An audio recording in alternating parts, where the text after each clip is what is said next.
રાજ્યમાં ભાજપે સેન્સ પ્રક્રિયા શરૂ કરી સ્થાનિક ચૂંટણી લડવા દાવેદારોનો મેળો જામ્યો। સ્થાનિક સ્વરાજની ચૂંટણીને લઈને ભાજપે આજથી સેન્સ પ્રક્રિયા શરૂ કરી છે। 5 દિવસમાં સેન્સ પ્રક્રિયા પૂર્ણ કરાશે। 15 મહાનગરપાલિકાઓ, 84 નગરપાલિકાઓ, 34 જિલ્લા પંચાયત અને 260 તાલુકા પંચાયતોની ચૂંટણી માટે દાવેદારોને સાંભળવાનું શરૂ કર્યું, જેને લઈને પ્રથમ દિવસે શહેર ચૂંટણી લડવા ઈચ્છતા દાવેદારોનો રાફડો જામ્યો હતો। સુરત મહાનગરપાલિકાની આગામી ચૂંટણીને લઈને સેન્સ લેવાની પ્રક્રિયા હાથ ધરવામાં આવી।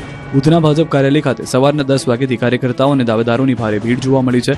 પ્રથમ તબક્કામાં વોર્ડ નંબર 1 થી 12ના ઈચ્છુક ઉમેદવારોને સાંભળવામાં આવ્યા છે।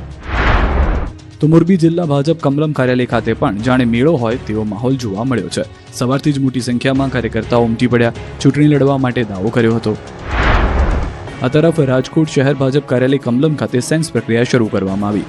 9 નિરીક્ષકો દાવેદારોને સાંભળી રહ્યા છે। દરેક વોર્ડમાંથી 50 કરતા વધુ દાવેદારો પોતાની દાવેદારી નોંધાવવા માટે પહોંચતા ભીડ જોવા મળી રહી છે। પ્રથમ વખત ભાજપ દ્વારા વિધાનસભા વાઇઝ સેન્સની પ્રક્રિયા શરૂ થઈ છે। આજે 12 વોર્ડ માટેના દાવેદારોની સેન્સ લેવામાં આવી। દરેક ઝોનમાં 3 નિરીક્ષકોની પેનલ દ્વારા સેન્સ પ્રક્રિયા લેવામાં આવી રહી છે। આ તરફ રાજકોટમાં સેન્સ પ્રક્રિયા દરમિયાન ભાજપ નેતાની પોસ્ટથી મચ્યો છે ખળભળાટ। નેતા અતુલ પંડિતે સેન્સ પ્રક્રિયાનું નામ લીધા વિના પ્રક્રિયાને મૂર્ખ ગણાવી પોસ્ટ કરી કે આજે કેટલાક મૂર્ખ બનશે અને કેટલાક મૂર્ખ બનાવાશે। તો જૂનાગઢ જિલ્લામાં સ્થાનિક સ્વરાજ્યની ચૂંટણીને લઈને ભાજપ દ્વારા સેન્સ પ્રક્રિયા હાથ ધરાઈ। જિલ્લા ભાજપ કાર્યાલય તેમજ વંથલી માર્કેટિંગ યાર્ડ ખાતે આ પ્રક્રિયા હાથ ધરાઈ રહી છે, જ્યાં મોટી સંખ્યામાં કાર્યકર્તાઓ ઉપસ્થિત રહ્યા હતા। આ તરફ દાહોદ જિલ્લામાં પણ દાવેદારોનો મેળાવડો જામ્યો। દાહોદ કમલમ ખાતે 3 દિવસ સુધી સતત પ્રક્રિયા ચાલશે અને જેનેમાં મોટી સંખ્યામાં કાર્યકરો અને ઈચ્છુક ઉમેદવારો હાજરી આપી રહ્યા છે।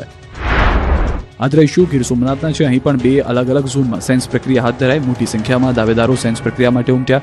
વેરાવળ તાળાલા વિધાનસભા માટે વેરાવળ ખાતે સેન્સ પ્રક્રિયા, જ્યારે કોડીનાર અને ઉના વિધાનસભા માટે ઉના ખાતે સેન્સ પ્રક્રિયા હાથ ધરાઈ। તો દ્વારકા જિલ્લા માટે ખંભાળિયામાં દ્વારકેશ કમલમ ખાતે સેન્સ પ્રક્રિયા હાથ ધરાઈ હતી। ઉમેદવારી નોંધાવવા ભાજપના કાર્યકરો મોટી સંખ્યામાં ઉમટી પડ્યા।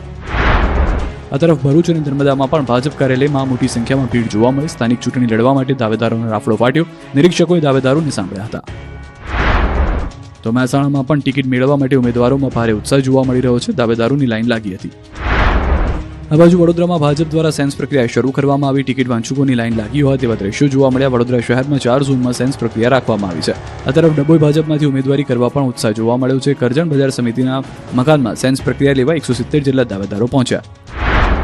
તો ભાવનગર જિલ્લા ભાજપમાંથી ઉમેદવારી કરવા માટે રાફડો ફાટ્યો। 2 દિવસ ભાજપ દ્વારા સેન્સ લેવાની પ્રક્રિયા કરાશે। ભાજપના દાવેદારો ઉમટ્યા।